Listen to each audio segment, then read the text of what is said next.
Energy moving out in waves. So good morning. Welcome to Interfaith Spiritual Center Worldwide, where we know nothing happens by chance, everything is by divine appointment. So as I welcome you this morning, I welcome our viewing audience that you tuned in at this moment because there was something here for you. And I always know that when we're listening to the still small voice of God and we're acting on that energy, that's called intuition. How many of us have thought, oh, if I'd only listened to my intuition, I wouldn't be in this situation. And then the next time comes and we don't. And we go, oh, if I'd only listened to my intuition. And finally, as Dr. Ernest Holmes stated in the Science of Mind textbook, we can learn our lessons by one or two energies. The first is intuition and inspiration. That's the evolved way to learn lessons, right? Intuition and inspiration. And the second is bitter experience, and most of the time it is the latter. L-A-T-T-E-R, not the L-A-D-D-E-R. Most of the time it's bitter experience. Because the human condition, that's how we learn. As children, we put our hand on the hot stove, it's hot. We learn not to do that. We learn that there's a knob. There's actually a knob, and that you can put a pan on as we get older, and there is a sequence and an unfoldment. So as we come together to acknowledge, and I just love Eckhart Tolle, who is a very, very sweet spirit, very soft-spoken, born in Germany, went to England and studied, and now lives in Canada. Used to sit on a park bench, and people would ask him questions, and he would answer the questions, and the park bench got a little larger, and more people started coming, and then he published his book. It was The Power of Now. Now, none of this is new information. None of it. But the truth is, he framed it in such a way where the contemporary audience could understand it, just as Ernest Holmes did, by taking all the great teachings of the world and calling it the science of mind. The laws of science, the opinions of philosophy, the revelations of religion applied to human need and the aspirations of man and woman. Now, when we really get that energetically, that we are all inclusive, there is an energy field that moves beyond color, race, creed, and sexual orientation. It is the God of oneness. That is the God that is there, the ground of being. Whether we believe in this God or not, it is an energy that it has absolutely permeated the entire universe, the cosmos. So when we tap into cosmic consciousness, we automatically know what? That we are what? We are one. That we are one. And we feel this oneness at the deepest level. That's why the outrage when we see injustice, the outrage when we see things that are going on the planet, I call it righteous anger, where we begin to put things in place that make a difference for these situations. And when we begin to put things in place and right these apparent wrongs that have occurred in our society, and they are there, we may say that they aren't, but they are, then we penetrate. And it's the light penetrate the darkness comprehendeth it not, and shadows flee away forever. And that biblical verse that I have created a new heaven and a new earth. The old has passed away, and the new heaven and the new earth arises energetically every time we take higher ground. Every time we get it, we say, aha, and we have forgiven a situation. That we don't have to look out into the world embittered, but empowered. We can be bitter or better. It's our choice. What are we going to do? And it doesn't happen all at once. I want you to know that. There's a grieving process that we go through when things happen in our lives. There's an impact where we don't believe it, and then we move into anger. Then we begin to move into recovery. And so we go through this sequence. And on the other side of that is freedom. Behold, I set before thee a new heaven and a new earth. Every time our consciousness goes higher, every time we look past the gossips and all kinds of stuff that goes on in the world of conditions, appearances, and effects, every time we lift that energy field, something begins to happen in our consciousness, and everyone and anyone who comes within our energy field is healed and uplifted in our presence. And I say every Sunday, we have no creed but love. Love one another as I have loved you. We have no doctrine but the golden rule, do unto others as you would have them do unto you. When I went to an ecumenical meeting here in Palm Springs, it was an interfaith, they were talking about how they get members. And, all they have to fill out once you begin, then you get card carrying. I'm a member. Member. You know what? I'd rather you be the card. Some of us, there are a lot of cards in this congregation. Let your light so shine that they will see your good works and glorify who you are in the heaven of the all that is. So it was my turn then. And they always kind of looked at me askance. And this Interfaith Alliance, and I loved every one of them. And so, well, what do you do, Dr. Sharon? And I said, everyone and anyone who walks through our doors and feels a heart connection is a member of my community. Thank you. You don't be filling out any papers and doing all this stuff. Let your light so shine that they will see who you are and glorify that energy. And everyone and anyone who comes within your energy field is healed and uplifted in your presence. Everyone. On my last day in New York, I made a trek. I made a little Hajj. I was staying on Broadway and 47th at Hotel Edison, which was a newly rehabbed Art Deco hotel that my dear friend Bill Llewellyn said, that's where I always stay. You have to stay there. So yeah, I got in like at midnight. The Carmel picked me up, and by this time it's like almost 1 in the morning, and we go up to my room. It was room 1108, and those are my master numbers. I think fabulous. Mm-hmm. But the key didn't work, and he had said he had up-leveled me to a suite. And I said, well, that's sweet, thank you. And I'm all jazzed. And then the key doesn't work, and so the bellman goes down, and he comes back up, and he said he was going to take all the luggage. I said, oh, I'll stand watch. It's 1 in the morning. I mean, who's going to be up and about New York? Everybody. Right? So he comes back and goes, the manager just wants you to know you're fabulous. And we're now going to the 22nd floor, the top floor. He's given you now the master suite on the 22nd floor. Wow. So, and I said, and what is the room number? He says 2202, master numbers, right? More master numbers. I get in there, it's just, it's wonderful, just wonderful. And so, energetically, what was so fascinating, about this experience is that last day, I wanted to do a little Hajj. The Muslims call the journey the Hajj.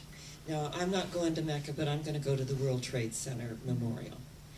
And it's like a good 3 miles from 47th. In fact, I went into a convenience store and said, how much longer? I need to know where the World Trade Center is. It's, well, dear, he said, just go downstairs and get on the subway. And it'll take you right there. It's about a 15-minute more walk. Is it 15 minutes? I've been walking an hour and a half. Not to say that I didn't stop along the way, Whole Foods, a few things.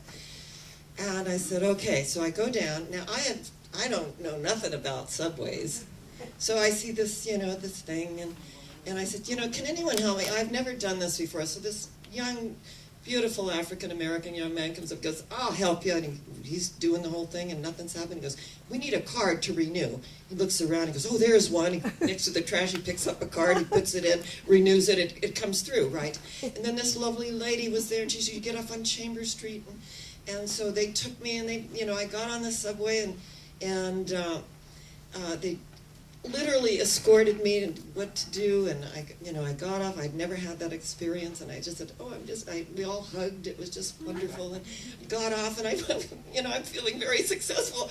I did the subway. I mean, I'm from California. We don't know about stuff like that. I can do the subway with a little help from my friends, and I'm getting off, and there's like miles of line, incredible, and you got to go through security and all of this just to get into the World Trade Center Memorial. It's amazing. So I'm thinking it's a new heaven and a new earth, and all these people want to go and pay homage.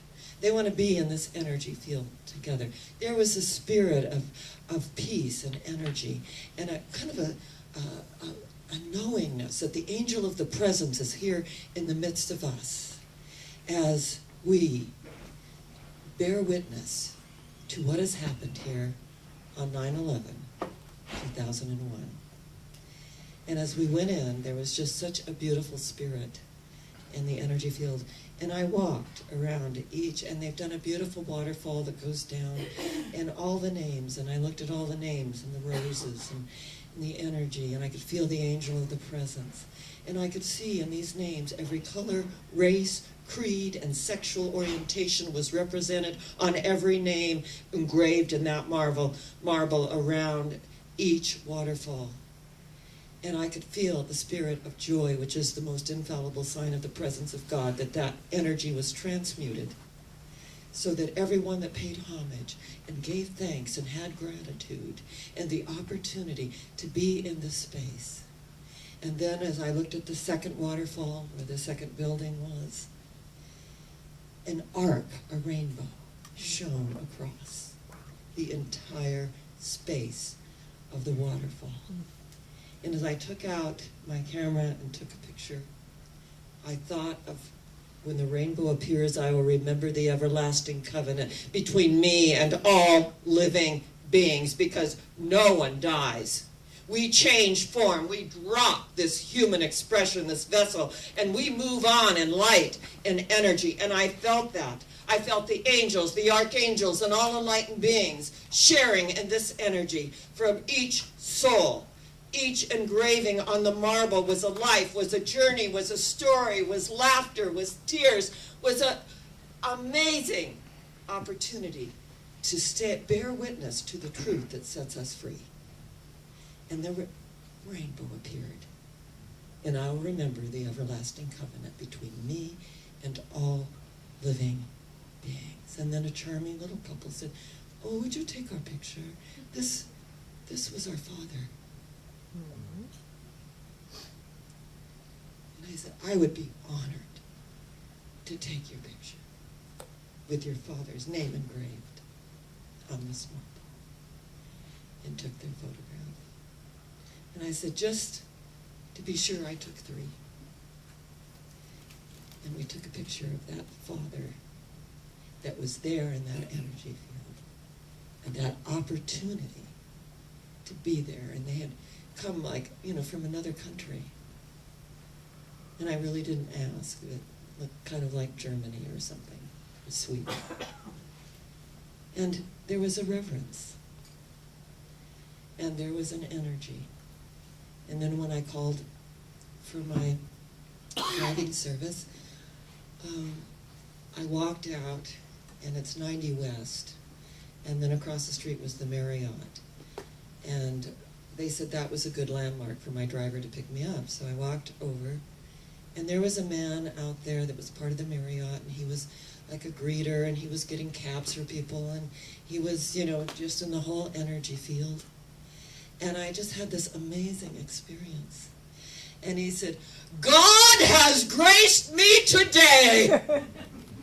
A beautiful woman standing right in front of me. God has graced me today." And I said, "Well, I think God's graced me today, honey." And I said, "Where are you?" He goes, "I am Jean Robert from Haiti, and America has been kind to me. And every time I go back to Haiti, I bring this message. And my doctors are here, and one just graduated from Princeton. I am a happy man." And I said, "You exude happiness. You are the ambassador of the world out here on 90 West, and your energy radiates. And I am just so blessed to be in your presence." He says, "Tell me, how many books have you written?" And I said, "You're looking at the book, honey. You're looking at my book." And we had this amazing exchange. My driver was late, so it gave us even more time, energetically. And I just thought, life, you go from one situation to the next. and you open yourself up, realizing joy is the most infallible sign of the presence of God. If we want a new heaven and a new earth, we build on what's working. Now, in Facebook, one of my Facebook friends, Dr. Marion Levine, she wrote something to me. We had this amazing exchange this week. She wrote one sentence, and I shared with her that this was one of the most profound acknowledgments of my work that I have ever received. She said, "Dear Dr. Sharon, to heal the world while exuding joy is so rare but essential. It is a true gift to honor what is while envisioning what could be." I was moved to tears. Someone gets it. And I'm going to read it again. To heal the world while exuding joy is so rare but essential. It is a true gift to honor what is, what's going on at this moment, while envisioning the world of how it could be. We are to live in the world, to be in the world.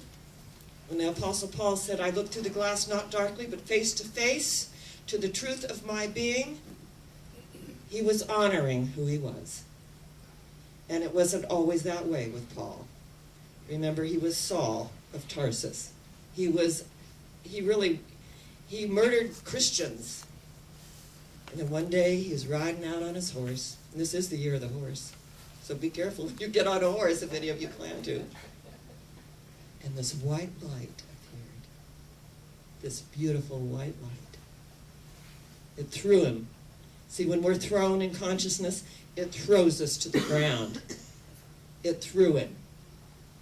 And he got up from that experience. Paul, he had his white light experience. Now, not all of us are going to have that white light experience being thrown in that way. It's gradual for many of us. It's a natural evolution. But we can never, ever go back to the way that it was. Sometimes we want to hold on to that security blanket like little Linus, don't we? And Lucy comes in. She goes, "We're having a ritual burning of the blanket. This will symbolically eradicate you of all your insecurities." She throws that blanket in the incinerator. Some of us know about incinerators. We're a little older. She threw it in the incinerator. She lit a match, and he goes, "No!"